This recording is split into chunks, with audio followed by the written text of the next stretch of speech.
Bismillahirrahmanirrahim. Assalamualaikum warahmatullahi wabarakatuh. Alhamdulillahi rabbil alamin.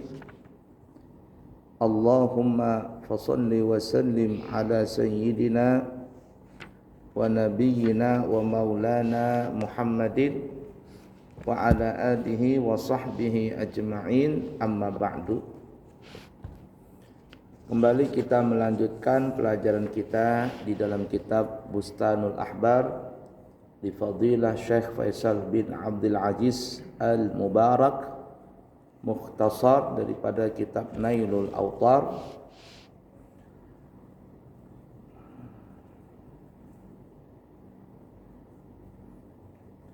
Karangan daripada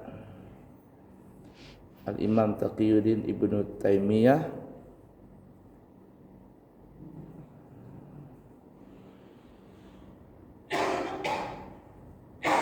yang syarah daripada kitab Al-Muntaqa yang disyaratkan oleh Al-Imam Syaukani. Baik, kita membahas tentang bab yang ke-8,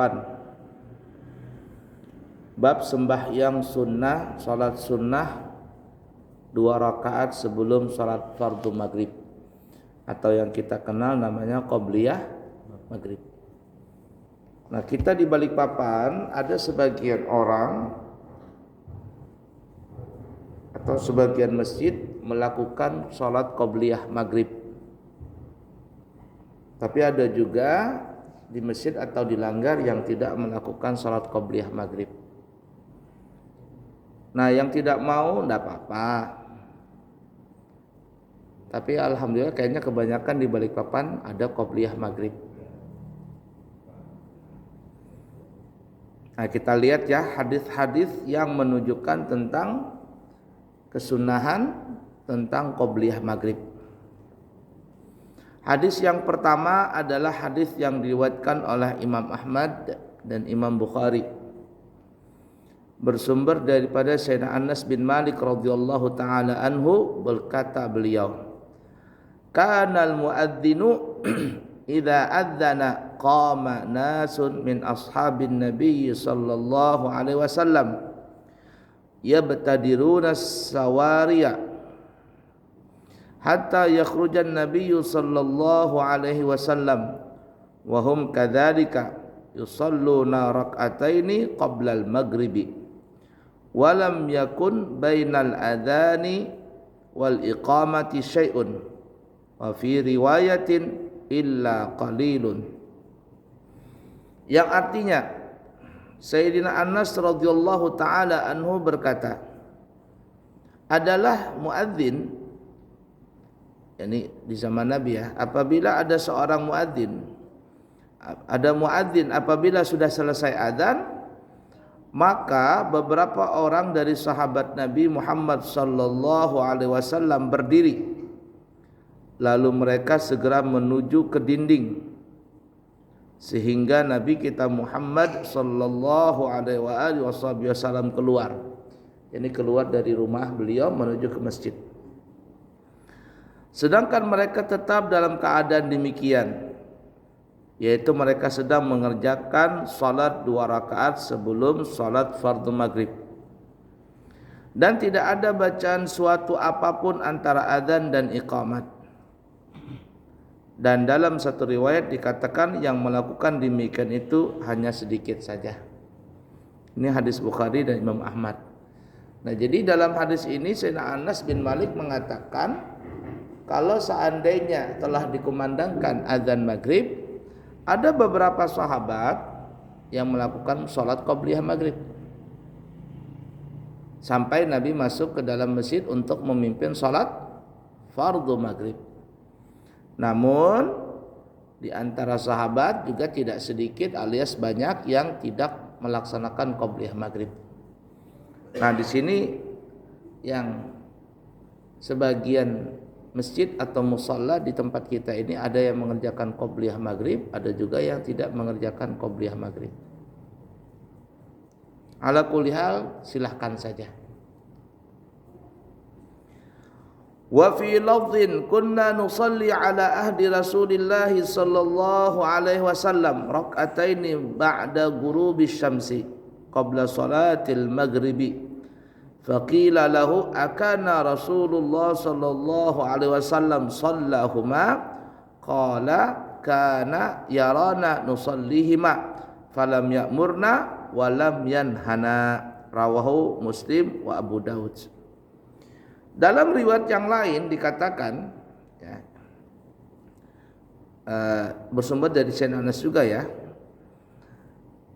Beliau mengatakan kami pada masa Rasulullah sallallahu alaihi wasallam biasa melakukan salat 2 rakaat sesudah terbenamnya matahari sebelum salat fardu maghrib. Ini setelah terbenam matahari kumandangkan adzan sebelum salat fardu maghrib kami, kata Sayyidina Anas bin Malik, melaksanakan salat 2 rakaat sebelum fardu maghrib yang kita kenal namanya qobliyah maghrib. Lalu Sayyidina Anas ditanya, apakah Rasulullah sallallahu alaihi wasallam juga mengerjakan salat 2 rakaat tersebut? Ada bertanya sahabat, ya Anas, apakah ya ada orang bertanya kepada Anas bin Malik, apakah Rasul di masa itu juga salat qobliyah maghrib?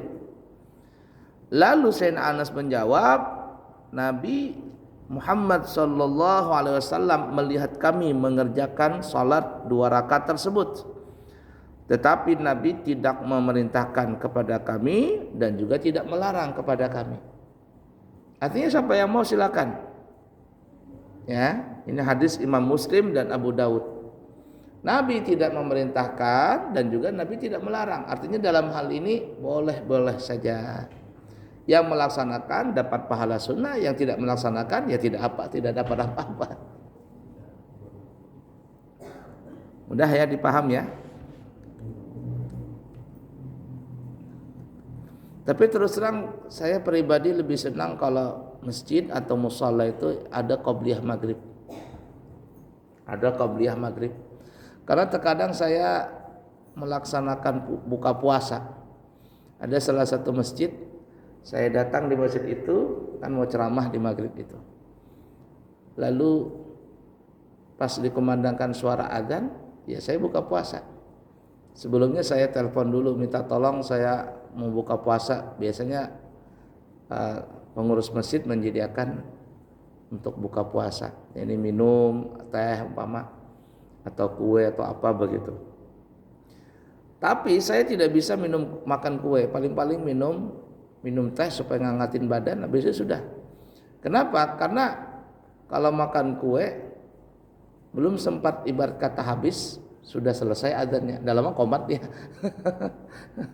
Jadi kata saya, aduh terlalu cepat ya. Ya kata mereka kami di sini begini katanya. Adat kami di sini ya sudah. Akhirnya ya kita ngikutin mereka. Tapi kalau seandainya ada qobliyah maghrib yang puasa alias yang buka puasa kan enak tuh, nggak terburu-buru minumnya, nggak terburu-buru makannya, masih sempat lah sebiji atau sampai 3 biji ote-ote tetelan. Ya, ala kulli hal seperti itu.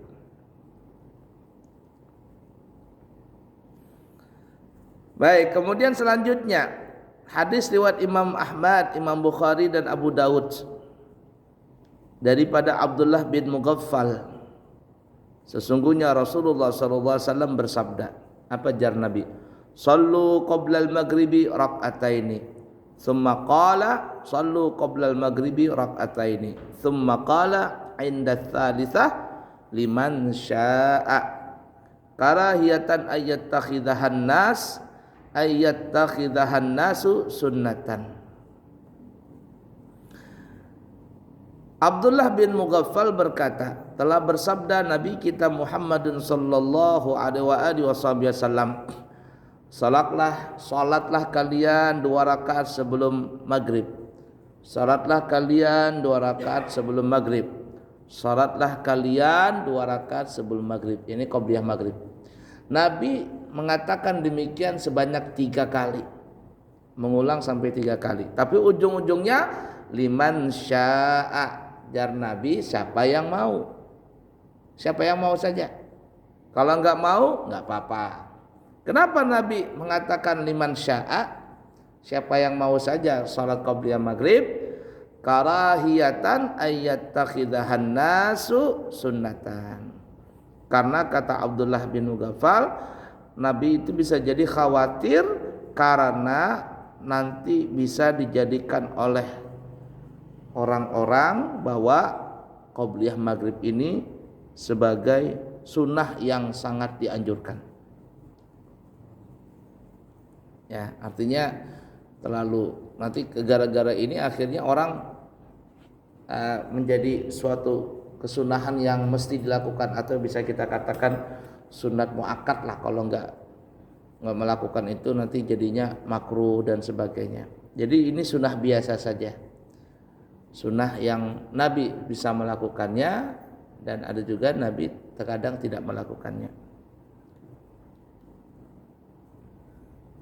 Ya.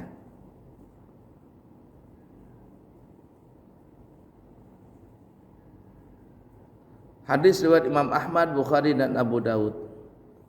Dan dalam riwayat yang lain juga banyak ya, Bukhari, Muslim, Ibnu Majah, Tirmidzi dan lain sebagainya, bersumber daripada Abdullah bin Mughaffal, Nabi bersabda, baina kulli adhanaini salatun, baina kulli adhanaini salatun, thumma qala fi tsalitsah liman syaa. Kata Nabi, antara tiap adzan dan iqamat itu ada salat. Antara tiap adzan dan iqamat ada salat. Tapi kata Nabi, bagi yang mau. Nah, jadi di sini setelah adzan dan sebelum qomat, salat apapun, ini salat fardu apapun, itu menunjukkan ada qobliyahnya dari riwayat hadis umum ini. Jadi tidak terfokus kepada maghrib. Salat apapun setelah adzan dan sebelum qomat itu boleh kita melaksanakan salat sunnah, yang kita bisa katakan qobliyah. Qobliyah itu hadis umum. Makanya rumusnya begini ya. Rumusnya begini. Setiap ada ba'diyah sudah pasti ada qobliyah. Tapi setiap ada qobliyah belum tentu ada ba'diyah. Itu rumus itu. Ba'diyah maghrib ada enggak? Ada. Qobliyah maghrib ada. Ba'diyah isya ada tidak? Ada. Qobliyah isya ada. Ba'diyah zuhur ada? Qobliyah zuhur ada. Ba'diyah asar ada? Enggak ada. Qobliyahnya ada. Ba'diyah subuh ada? Enggak ada. Qobliyahnya ada. Nah, jadi hadis ini bisa membantah sebagian orang yang mengatakan qobliyah isya enggak ada katanya. Orang salafi itu dia mengatakan qobliyah isya enggak ada, qobliyah Jumat enggak ada katanya. Nah, di sini nih, kalau habis adzan Jumat tuh nah. Ada yang mau salat, ada yang enggak mau salat qobliyah Jumat itu. Nah, biasanya yang tidak mau qobliyah Jumat itu antara dua orang. Yang pertama, satu karena pemalas. Yang kedua karena dia paham salafi. Karena orang salafi dia nggak mau qobliyah Jumat, nggak ada dalilnya katanya. Sama juga sebagian mereka mengatakan tidak ada qobliyah isya. Nah, dalil ini kita bisa jadikan hujah untuk menjadikan hadis ini sebagai dalil umum bahwa antara adzan dan iqamat itu pasti ada qobliyah. Tapi kalau ba'diyah belum tentu ada. Ingatin rumusnya, setiap ada ba'diyah pasti ada qobliyah. Tapi kalau ada qobliyah belum tentu ada ba'diyah. Nah, siapa tahu di masjid ini ada yang kowar-kowar ya. Ya, udah ada qobliyah isya katanya. Udah ada qobliyah Jumat. Sudah enggak usah didengarin orang-orang seperti itu. Ada dulu pernah saya ceramah, pengajian maksudnya, sering ngisi di pengajian di masjid itu. Lalu ada jamaah pengurus masjid yang melapor kepada saya, katanya di masjid ini ada orang yang anti dengan qobliyah isya katanya. Dalilnya enggak ada. Kata saya, siapa orangnya sih? Oh, ternyata ya bebuhan sebelah itu. Bebuhan kelompok sebelah. Kata saya, dalilnya ada secara umum. Nah, kalau ada yang melarang, tidak ada qobliyah isya, tidak ada qobliyah Jumat, maka ada nggak dalil melarang itu? Dalil larangan untuk qobliyah isya dan qobliyah Jumat? Tidak ada. Tapi kalau dalil tentang umum melaksanakan qobliyah, yakni setelah adzan dan sebelum iqamat, itu ada dalilnya. Udah dipaham kira-kira ya? Nanti siapa tahu kan di masjidnya ada yang seperti itu, dosa dihiraukan. Dosa dihiraukan. Kalau dia mahaur di masjid, tegur, Pak nggak boleh Pak, di sini kami sudah terbiasa ada qobliyah. Dan apa namanya? Lain aliran kita. Iya. Kalau ada yang seperti itu, kalau dia mewas-wasin jamaah, jangan Pak gitu. Nggak ada sih. Kita di sini semuanya pakai qobliyah.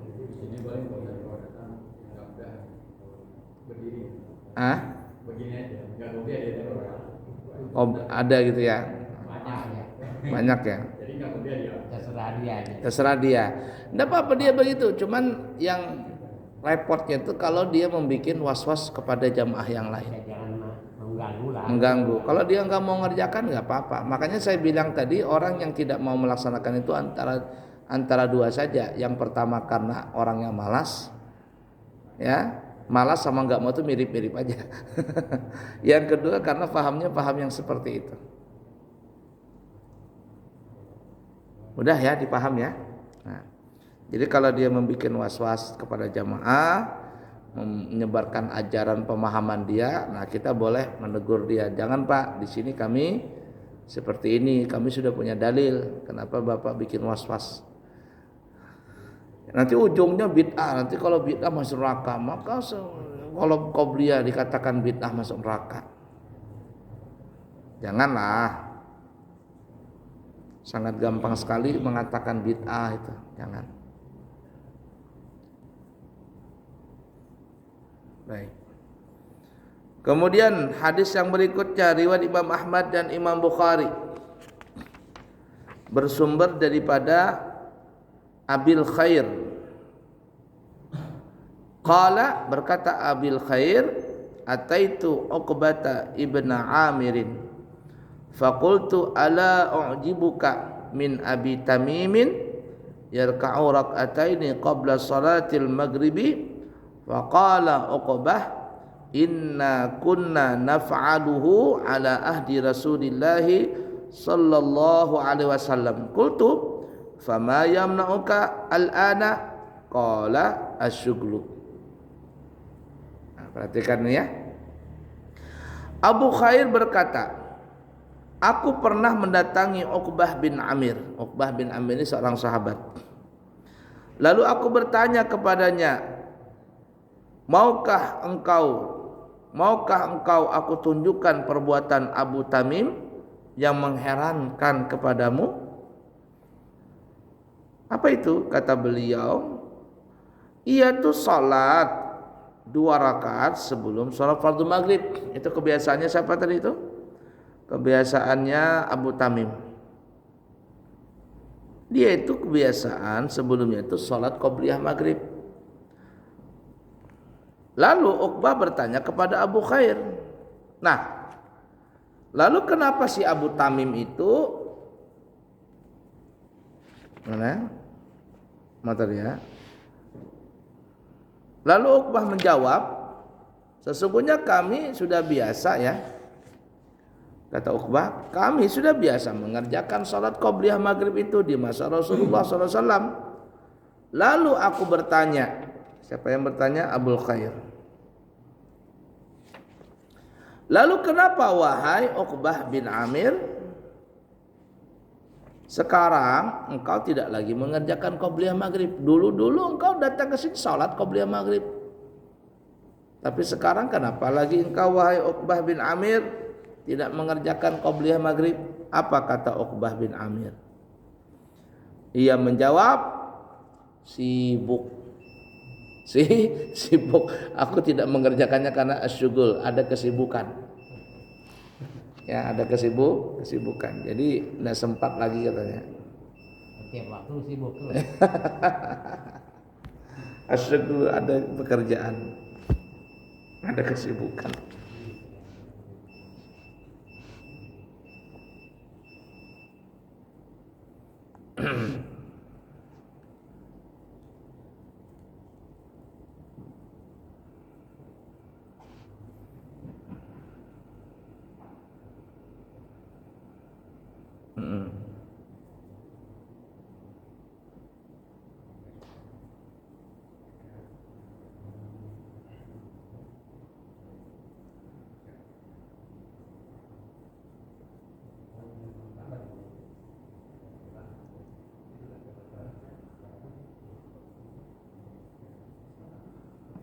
Baik.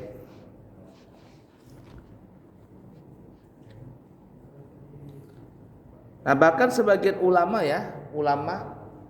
itu mengatakan hukumnya makruh kalau seandainya habis adzan langsung iqamah itu makruh. Ini kalau seandainya kita salat bersama ya di masjid dan sebagainya. Jadi kalau langsung setelah adzan langsung qomat itu sebagian ulama mengatakan makruh. Kenapa? Karena Nabi menyuruh kepada Bilal untuk memberikan jarak antara adzan dengan iqamat. Kenapa? Karena siapa tahu orang di luar masih dalam keadaan berudu, atau ya tadi mungkin orang masih ada yang lagi buka puasa dan sebagainya. Macam-macam kan kesibukan orang. Jadi tunggulah sebentar, berilah waktu. Ya kurang lebih 5 menit lah setelah adzan. Nah setelah itu iqamat. Jadi salat apapun jangan langsung qomat ya, makruh hukumnya. Jikalau orang yang lain ini masih ada pekerjaan yang belum mereka selesaikan. Tapi kalau seandainya sudah orangnya ya salatnya itu aja orangnya. Nggak ada yang lain lagi nih ya. Nah seperti kita ini, masjid kita ini kan yang sholat ya orangnya ini aja. Kenapa? Karena yang ini kan masjidnya masjid di tengah kampung atau di tengah masyarakat. Lain masjid yang di pinggir jalan. Kalau masjid pinggir jalan itu masjid nggak pernah kosong, jamaahnya ada terus. Arti ada terus, orangnya silih berganti karena orang yang di jalan mau sholat di masjid itu. Nah makanya dilarang untuk qomat setelah adzan secara langsung. Artinya beri jedalah waktu dulu. Tapi kalau memang sudah nggak ada lagi yang ditunggu, jangan lagi. Sudah, qomat sudah.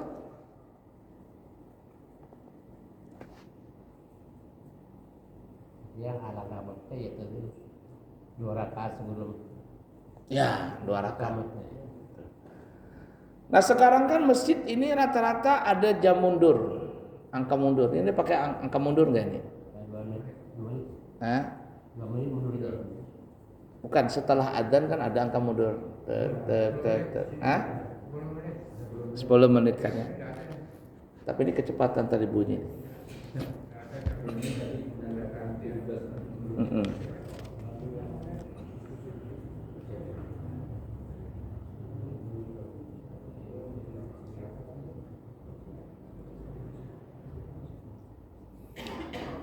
Nah, kenapa ada ulama yang mengatakan makruh?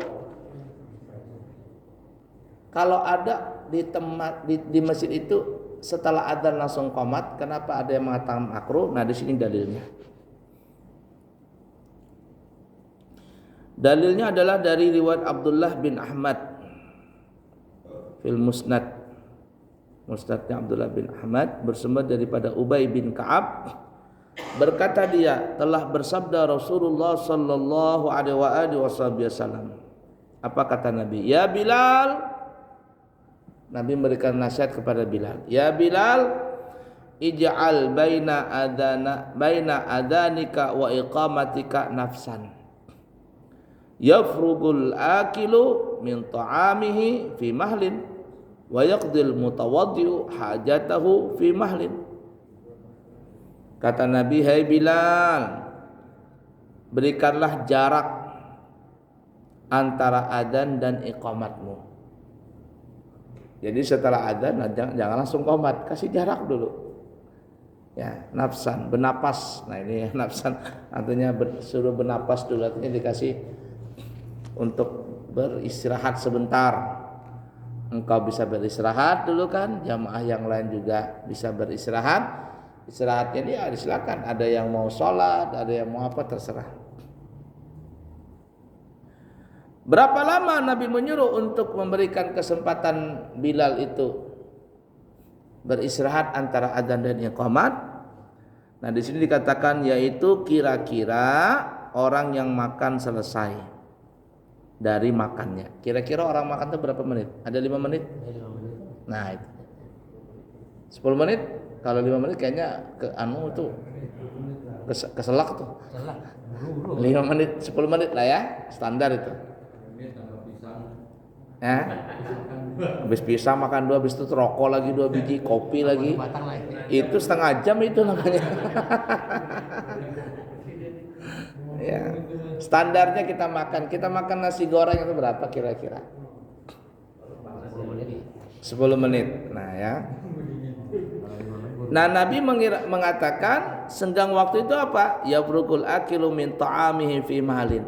Ya sekedar orang yang lagi makan itu selesai dari makannya.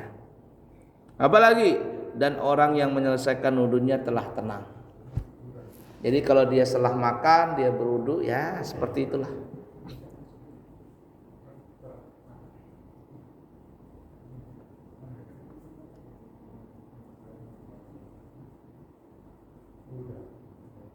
Nah kurang lebih 10 menit ya. Ala kulli hal.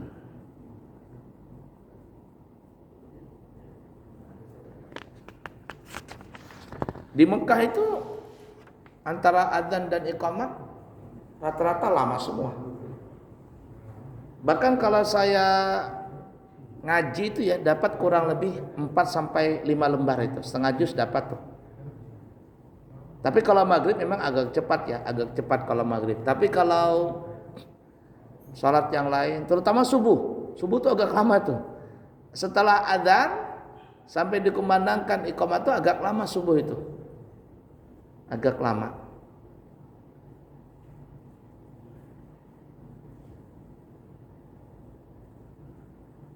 Nah ya, saya berjalan tuh ya dari hotel Ajat itu di Ajat Makarim. Itu orang adzan ibarat kata, itu saya sempat saja sampai ke atas sana ke Masjidil Haram. Ke lantai 2-nya itu sempat saja salat berjamaah. Nah ya seperti itu. Kalau orang yang depan hotelnya depan Masjidil Haram, itu terkadang malah nggak turun ke bawah. Tinggal buka korden, cek, salat sudah di atas hotel dia. Numpang. Enggak, Syarat numpang namanya. Ya, karena itu ke masjid. Iya, hotelnya kan hotel yang semalam bisa 4 juta, 5 juta itu. Satu malam tuh, satu kamar. Hotelnya itu kamarnya itu kayak rumah kita besarnya. Ada ke masjid kan itu. Ada ke masjid Haram kan ya. Iya, karena hotelnya depan masjid. Tinggal buka jendela kelihatan Ka'bah itu. Salat sudah dia, Allahu Akbar. Ya ala kulli hal. Apa terbatas apa? Kan ada halaman masjid. Jaraknya lumayan jauh. Sampai ke situ jamaah. Jamaah itu kalau sekarang apalagi musim-musim haji gini ya. Itu jamaah itu sampai ke dalam hotel tuh di Tower Zamzam itu, sampai ke Tower Zamzam situ manusia. Kalau salat Jumat sampai ke dalam hotel. Makanya kalau musim panas begitu ya, kayak gini musim panas ya. Kalau salat Jumat itu terlambat sedikit Masjid Haram itu ditutup sudah. ya kurang lebih 1 jam atau setengah jam lah sebelum adzan ditutup sudah itu. Tidak boleh lagi kita masuk ke dalam masjid. Lalu sholat di teras, di halamannya, halaman Masjidil Haram kan besar. Tapi sebagian orang nggak mau sholat di situ. Kenapa? Panas. Ya, panas matahari. Jadi nanti berdirian dulu. Nanti setelah mau qomat baru dibuka hotelnya. Baru masukkan dia ke dalam hotel. Di dalam hotel basah. Di bawah tower Zam-Zam itu. Ya ala kulli hal ya seperti itu. Sebagian orang kepingin tuh hotel tuh agak jauh ya. Sebenarnya sih maunya hotelnya dekat juga. Cuman karena duitnya nggak ada. Ya agak jauhan hotel tadi. Hotel yang jauh itu dari masjid itu ada sensasinya juga. Sensasinya bisa lihat jalan-jalan, bisa jalan-jalan dan bisa lihat-lihat. Kalau pulang dari masjid banyak warung, banyak toko belanja begitu nah. Tapi kalau hotel yang depan masjid itu ya enaknya ya tadi dekat. Nah, ya, kalau mau belanja tinggal di bawah Grand Tower Zam-Zam sudah belanja itu. Ya ala kulli hal ya seperti itu. Baik, nanti kita sambung lagi tentang berkaitan salat qobliyah ya, terutama di salat maghrib ini. Semoga ada manfaatnya. Insyaallah nanti saya tanggal 11 Agustus mimpin jamaah umrah. Siapa tahu ada jamaah juga yang kepingin masih berangkat, kita masih buka lowongan. 9 hari harganya 29 juta sudah include tiket dari Balikpapan. Kalau 12 hari 32 juta sudah lengkap semuanya tiket dari Balikpapan 12 hari. Siapa tahu ada yang mau, kita masih membuka pendaftaran. Dan juga kita membuka badal umrah. Dan insya Allah saya sendiri yang membadalkannya. Badal umrah itu harganya 3 juta rupiah. Di tempat lain 3,5, saya buka cuma 3 juta. Ya. Kalau 29 itu hotelnya perkiraan Bintang 3. jauhnya dari Masjidil Haram. Kalau di Madinah ring 2. Ya, kalau di Mekah. Kalau di Mekah kurang lebih 500 sampai 600 meter. Ya. Ajiat, kita ciri di Ajiat. Kalau seandainya penuh di Ajiat, kita cari di hotel lain. Kalau memang penuh semuanya, biasanya kita cari hotelnya agak jauh, 3 kilo. Tapi dari hotel menuju ke masjid itu sudah disediakan bis 24 jam. Bisnya 24 jam. Jadi nggak ada masalah. Iya. Tapi bisnya 24 jam. 24 jam. Turunnya nanti di belakang Tower Zam-Zam. Ya, atau di bawah Tower Zam-Zam situ, nanti diantarkan pas di depan hotel. Hampir rata-rata sekarang banyak orang buka ngambil hotel yang jauh. Pertama, hotel yang jauh itu memang jauh tapi hotelnya bagus. Hotelnya bagus. Yang kedua juga tidak ada masalah karena antar jemputnya 24 jam. Antar jemputnya 24 jam. Disediakan memang dari hotelnya atau dari pihak pemerintah. Jadi siapa yang ingin berangkat umrah segera mendaftar ya. Insyaallah kita akan membawa jamaah. Cukup sekian, semoga ada manfaatnya. Subhanakallahumma wa bihamdika asyhadu an la ilaha illa anta astaghfiruka wa atubu ilaika. Akhiru kalam. Wassalamualaikum warahmatullahi wabarakatuh.